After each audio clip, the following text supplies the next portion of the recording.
Muito bem, pessoal, a partir deste vídeo vamos estudar a lei orgânica aqui do município de Sobradinho. Lei orgânica que é a principal lei do município, que trata da organização do município, o funcionamento da prefeitura e da Câmara de Vereadores, como a gente vai estudar. O nosso estudo aqui nós vamos passar pelos artigos da lei, vou mostrar para vocês, claro, os mais importantes e no final teremos algumas questões que eu mesmo elaborei, tentando adivinhar como que serão as questões da prova do nosso concurso. Então vamos iniciando aqui, pessoal, com a lei orgânica do município, que apresenta no artigo 1º o município de Sobradinho, que, como a gente sabe, é integrante do Brasil e do Rio Grande do Sul.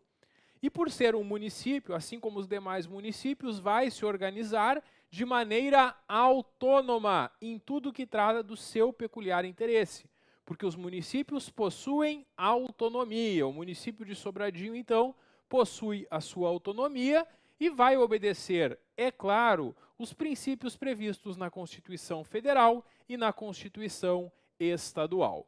Bom, quando foi feita esta lei orgânica, foi mantido o território do município e a alteração dos limites do território com municípios vizinhos deve ser feita na forma da legislação estadual.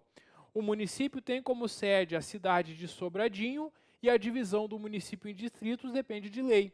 Para ser criado um distrito, para ser feita essa divisão, depende de lei específica também.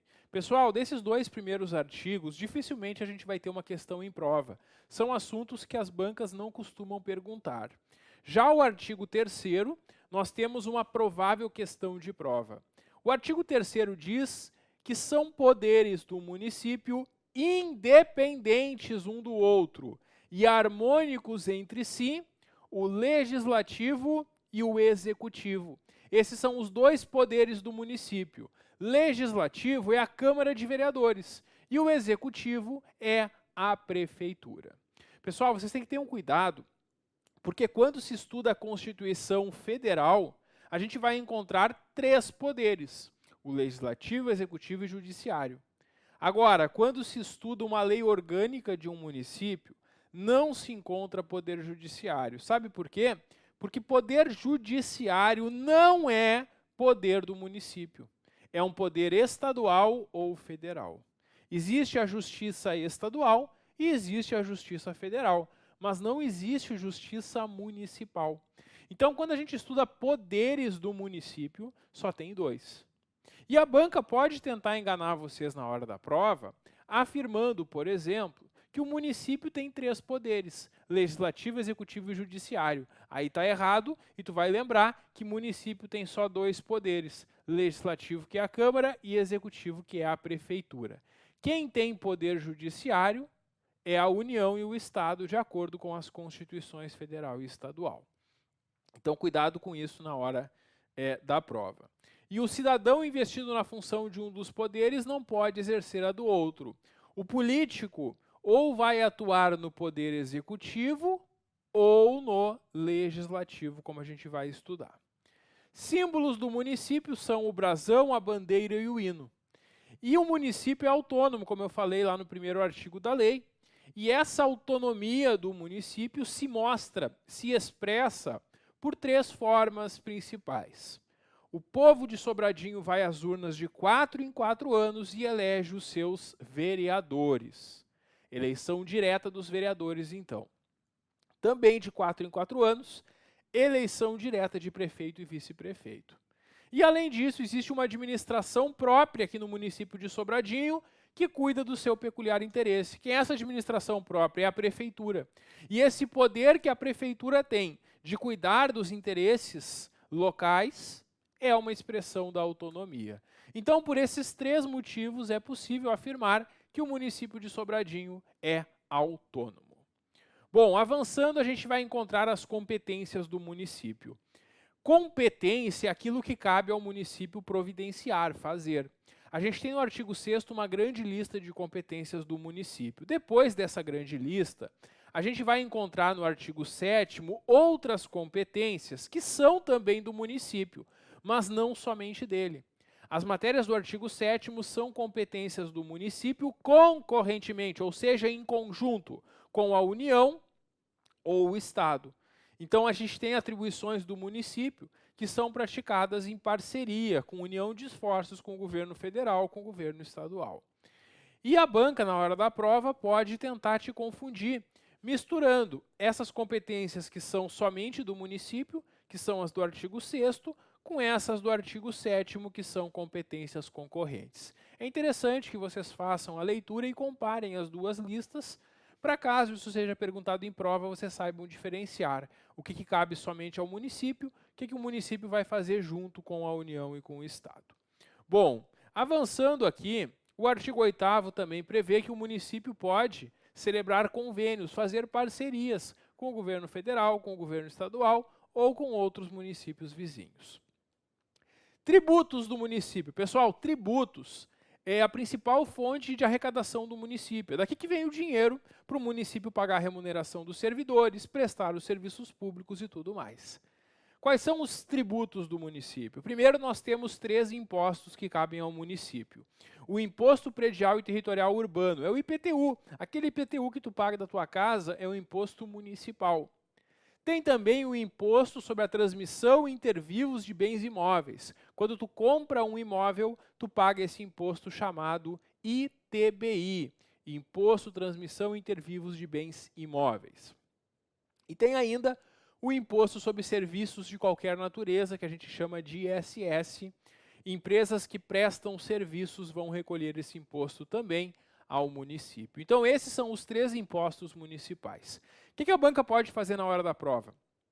Ela pode tentar te confundir misturando esses princípios, esses impostos municipais com impostos estaduais ou federais. Tem impostos estaduais ou federais que às vezes as pessoas confundem achando que são municipais. Por exemplo, o IPVA. O IPVA, aquele imposto que se paga todo ano do veículo, né, do carro, do veículo automotor, o IPVA é um imposto estadual. Muita gente confunde porque uma parte do IPVA vem para o município. Do que o Estado arrecada com o IPVA, metade ele vai repassar para os municípios onde o veículo está emplacado. Bom, só que isso não faz com que esse imposto seja municipal. O IPVA é um imposto estadual que uma parte vem para o município. Já esses outros 3 aqui, esses impostos municipais, todo o imposto vem para o município. Então, se perguntar na prova quais são os impostos municipais, somente esses 3 vão estar corretos: IPTU, ITBI e ISS. Além dos impostos, também tem outros tributos que o município vai arrecadar na forma prevista lá no seu Código Tributário. Tem taxas, contribuição de melhoria e também a fixação de preço público pelo uso do solo, subsolo e do espaço aéreo. Então, esses são os tributos, são fontes de arrecadação aqui do município. A banca pode perguntar na tua prova quais são eles. Bom, o artigo 10 traz algumas vedações. O que é vedado é aquilo que é proibido ao município. E tem muita chance disso ser perguntado em prova. Então, a gente tem que conhecer as vedações, as proibições. Primeiro, o município não se mete com religião. O município não se mete com religião. Porque é vedado, é proibido ao município estabelecer cultos religiosos. Então, o município não pode criar um culto religioso. Não pode subvencioná-los, quer dizer, não pode dar dinheiro para igrejas, para cultos. Também não pode embaraçar, não pode atrapalhar o funcionamento. Perceberam? Não pode criar, não pode dar dinheiro e não pode atrapalhar. Ou seja, não se mete com religião. Deixa a religião lá no canto dela com a sua liberdade e não se mete com ela. É isso mesmo. O município não se mete com religião. Que mais? Também é vedado ao município recusar fé a documentos públicos. O documento público tem uma fé pública que não pode ser recusada pelo município. Também não pode estabelecer diferença tributária entre bens e serviços em razão da procedência ou destino. Ou seja, o imposto é igual para todos. Não pode cobrar um imposto maior porque o bem vem de fora do município, por exemplo. Também é vedado contrair empréstimo sem autorização da Câmara. É claro que o município pode pegar um empréstimo, mas para pegar um empréstimo tem que ter autorização da Câmara de Vereadores. Então, sempre que o prefeito quiser pegar um empréstimo para o município, primeiro tem que pedir autorização para a Câmara. Também não pode instituir ou aumentar os tributos sem que a lei estabeleça. Se o prefeito quiser aumentar um tributo ou criar um novo tributo, precisa de lei. Vai ter que encaminhar um projeto de lei para a Câmara e só se os vereadores aprovarem que o tributo vai existir. Porque sem lei não é possível instituir ou aumentar tributos. Também não pode estabelecer limitações ao tráfego de pessoas ou mercadorias por tributos. Não pode permitir ou usar estabelecimento gráfico, jornal ou outro meio de comunicação para fazer propaganda político-partidária ou para fins que não interessem a administração. E tem aquelas imunidades de impostos. As imunidades de impostos são coisas que não podem ser tributadas, não pode ter imposto sobre elas. Primeiro, patrimônio, renda ou serviços da União, estados ou municípios. Todos os prédios públicos, estaduais ou federais, que são situados aqui no município, não vão pagar, por exemplo, IPTU, porque um ente público não cobra imposto do outro. É isso. Também, templos de qualquer culto. A igreja não paga IPTU também. Não existe imposto sobre templos de qualquer culto. Também patrimônio, renda ou serviço dos partidos políticos e instituições de educação ou assistência social que observem requisitos da lei. Também não pode ter imposto sobre livro, jornal e periódicos, assim como o papel destinado para sua impressão. E também sobre bens de sociedades civis, entidades esportivas e recreativas sem fins lucrativos legalmente organizadas. Todas essas são imunidades de impostos. Não pode ter imposto sobre eles. Bom, sobre essa parte inicial aqui da lei orgânica, já mostrei para vocês o que tem de mais importante. Vamos avançando agora para o capítulo 3, e é um capítulo que vai nos consumir bastante tempo da aula, porque aqui no capítulo 3 a gente vai estudar tudo sobre o poder legislativo, sobre o funcionamento da Câmara de Vereadores. Depois que concluirmos, veremos o poder executivo, que é a prefeitura. Sobre o poder legislativo, tem uma série de detalhes que a gente precisa conhecer. Primeiro, a quantidade de vereadores, que são 9 vereadores. Isso pode ser uma pergunta da prova. Quantos vereadores tem na Câmara de Sobradinho? Não esquece, são 9 vereadores. Não esquece essa quantidade, porque isso pode ser uma pergunta da prova. Bom, a Câmara Municipal reúne-se, independentemente de convocação, todo ano do primeiro dia útil de fevereiro para abrir a sessão legislativa e funciona até o dia 31 de dezembro. Exceto no primeiro ano, porque no primeiro ano não vai ter esse recesso no mês de fevereiro. Então é assim, no primeiro ano a Câmara funciona todo ano. Nos demais anos, primeiro dia útil de fevereiro até 31 de dezembro. Então, no segundo, terceiro e quarto ano do mandato, a Câmara está de recesso no mês de janeiro. No primeiro dia de cada legislatura, peraí, o que é uma legislatura? A legislatura é um mandato de 4 anos. No primeiro dia do mandato, em uma sessão solene de instalação, tem que ter presença de no mínimo 5 dos 9 vereadores. A Câmara vai se reunir para que os vereadores eleitos prestem compromisso e tomem posse. Também nessa reunião, a Câmara vai eleger a sua mesa diretora. A mesa diretora são vereadores que têm funções especiais na Câmara. Um dos vereadores da mesa vai ser o presidente, o outro vai ser vice-presidente, o outro vai ser secretário. E aqui tem o compromisso, então, que eles vão prestar. Nunca vi perguntar em prova o compromisso, então aqui eu vou deixar só para a leitura de vocês. E nós temos, então, que logo após, então, eleita essa mesa, vai ser dada a posse para o prefeito e para o vice-prefeito nessa mesma sessão. Então, todos lá no dia 1º de janeiro do primeiro ano do mandato vão tomar posse, os vereadores, prefeito e vice. Se a posse não se verificar nesse dia 1º de janeiro por qualquer motivo, ela deve acontecer dentro de 5 dias. É isso. Normalmente vai acontecer no dia 1º de janeiro. E se o prefeito não aparece para tomar posse, o vice-prefeito fica na função até o prefeito aparecer. Se o prefeito e o vice não aparecem, o presidente da Câmara fica temporariamente na função de prefeito. Bom, aí nós temos atribuições da mesa diretora e depois do presidente. Não é a mesma coisa, pessoal. A Câmara vai ter uma mesa que vai ser constituída por presidente, vice-presidente, secretário, e tem algumas atribuições da mesa. Quando a atribuição é da mesa, é uma atribuição que cabe a esses vereadores conjuntamente, os integrantes da mesa, o presidente, o vice e o secretário. Quando se fala em competências do presidente da Câmara, aí é só ele, é só um dos vereadores. E na hora da prova, a banca pode fazer uma questão misturando aquilo que faz a mesa com aquilo que faz o presidente. Então a gente tem que saber diferenciar também. Primeiro, o que faz a mesa da Câmara? A mesa da Câmara tem a competência de propor ao plenário projeto de lei que trate de cargos na própria Câmara. Então, se a Câmara quer criar novos cargos, transformar os que existem, extinguir cargos, fixar a remuneração dos servidores da Câmara, cabe à mesa da Câmara apresentar esse projeto de lei. Também cabe à mesa declarar a perda de mandato de vereador. E também elaborar e encaminhar ao prefeito a proposta de orçamento da Câmara. Essas são atribuições da mesa que decide por maioria dos seus membros. Maioria dos seus membros é mais da metade dos membros da mesa da Câmara. Então essas são atribuições da mesa. Depois a gente vai encontrar, no artigo 16, atribuições do presidente da Câmara, que é um dos membros da mesa. O que faz o presidente da Câmara? Ele tem a atribuição de representar a Câmara. Então, se tem algum evento, alguma solenidade que a Câmara de Vereadores é convidada, o presidente vai lá representando a Câmara. Também é atribuição dele dirigir, executar e disciplinar os trabalhos da Câmara. Ele dirige a Câmara, tanto administrativamente, como os trabalhos legislativos presidindo as sessões da Câmara.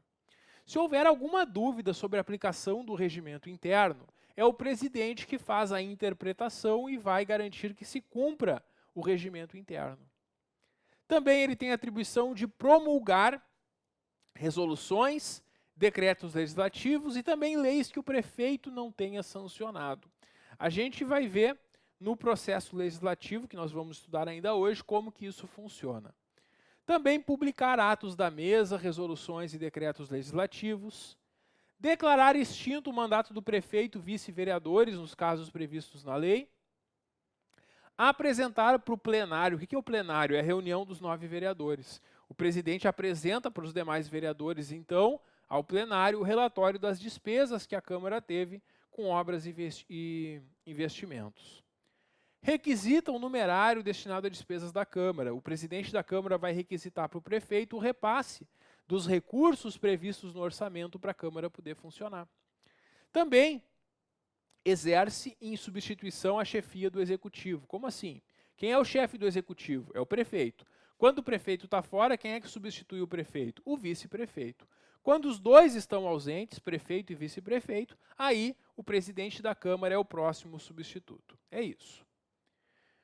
Também cabe ao presidente da Câmara designar comissões especiais, observando a proporcionalidade partidária, mandar prestar informações por escrito e expedir certidões requeridas para a defesa de direitos e esclarecimentos de situações, realizar audiências públicas com entidades da sociedade civil e administrar os serviços da Câmara, lavrando atos pertinentes nessa área de gestão.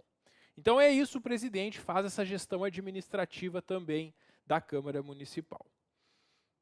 Junto ao presidente vai ter o vice-presidente. O vice-presidente, como o nome já diz, substitui o presidente. O vice substitui o titular quando está ausente, né? Também vai promulgar e publicar as normas que o presidente não tenha promulgado. Então, o presidente tem a obrigação de promulgar. Se ele não promulgar por qualquer motivo, o vice-presidente tem obrigação de promulgar. Também, tanto as resoluções e decretos legislativos, como as leis que o prefeito e o presidente não tenham promulgado. E depois nós temos as atribuições do secretário, que é mais um dos vereadores da mesa. O secretário da Câmara vai fazer aquela função mais burocrática de secretaria, de registro dos atos praticados pela mesa da Câmara. Então, o secretário vai acompanhar e supervisionar a redação das atas e fazer a leitura. Então, de toda reunião da Câmara vai ter uma ata, vai ser colocado no papel tudo o que aconteceu. O secretário acompanha e supervisiona a elaboração dessa ata e faz a leitura da ata, porque em toda sessão os vereadores vão aprovar a ata da sessão anterior. É isso. Também o secretário vai fazer a chamada dos vereadores para verificação do quórum. Verificação do quórum é verificar se estão presentes a quantidade necessária de vereadores para que a sessão possa acontecer, para que possam ser feitas votações.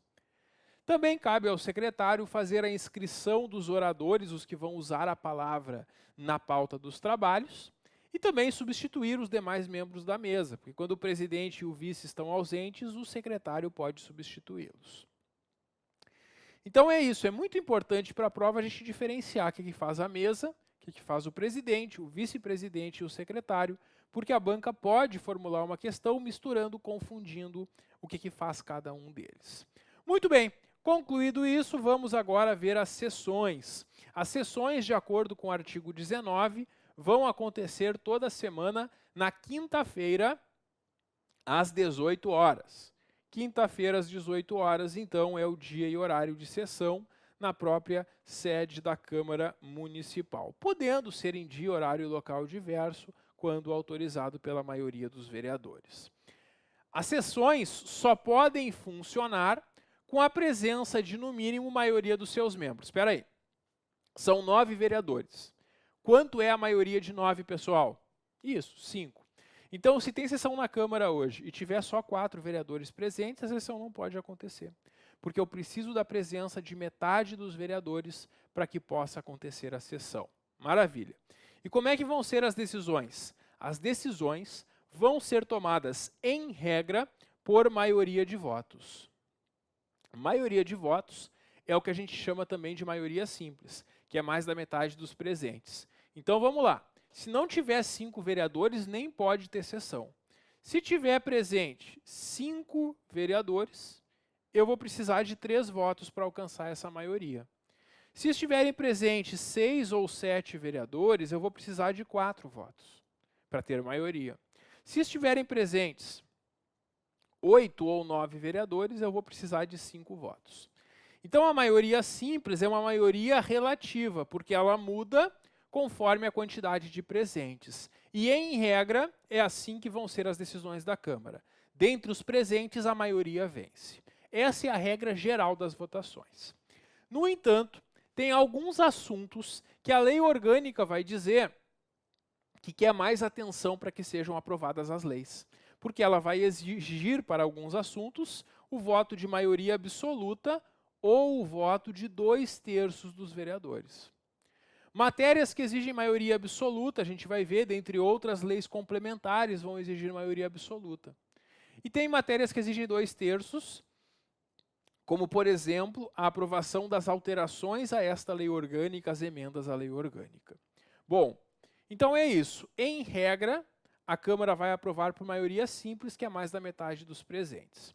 Maioria absoluta é mais da metade do total, presentes ou não. O total são 9 vereadores, então mais da metade do total são 5 votos. E aí não importa se estão presentes 5, 6, 7, 8 ou 9 vereadores, se é maioria absoluta eu vou precisar sempre de 5 votos. E se for 2/3, 2/3 de 9 são 6 votos. Isso. Então essas são as maiorias para a Câmara aprovar as matérias. As sessões da Câmara que são públicas e o voto vai ser aberto, salvo exceto em casos de votação secreta previstos nesta lei orgânica ou no regimento interno. O artigo 20 trata de sessões extraordinárias da Câmara. O que é uma sessão extraordinária? É uma sessão extra. Tem sessão ordinária toda quinta-feira às 18 horas. Se não deu para tratar de todos os assuntos, pode convocar uma sessão adicional, que seria uma sessão extraordinária. Quem é que pode convocar uma sessão extraordinária? Pode ser a requerimento do presidente da Câmara ou de 1/3 dos vereadores, ou das comissões, ou por solicitação do prefeito. Na sessão extraordinária, vai ter uma pauta dizendo qual o assunto que vai ser tratado, e naquela sessão só pode tratar daquele assunto. Para as reuniões extraordinárias é feita a convocação na forma do regimento interno. O regimento interno é uma norma da Câmara que vai explicar melhor como que vão acontecer essas convocações. Bom, e tem ainda sessões solenes. Uma sessão solene é uma solenidade. É uma sessão em que não vão ter votações e aprovação de projetos de lei. Não, é uma sessão para um evento, para uma solenidade. Para realizar a sessão solene, é necessário o requerimento assinado por um ou mais vereador, e aí eles vão fazer uma sessão na qual não terá expediente ou ordem do dia, quer dizer, não vai ter aquela discussão e votação de projetos. É uma sessão mais para uma homenagem. Bom, a gente tem no artigo 23 que as sessões especiais da Câmara vão ser realizadas por determinação do presidente, sempre que o prefeito manifestar propósito de expor algum assunto. Na sessão especial, o prefeito vai até a Câmara participar da sessão para expor para os vereadores algum assunto, ou por iniciativa própria ou por convite da mesa. Quando isso acontecer, tem que ter comunicação com 48 horas de antecedência. Bom, é isso que nós temos aqui. A Câmara de Vereadores também tem uma função de fiscalizar a Prefeitura.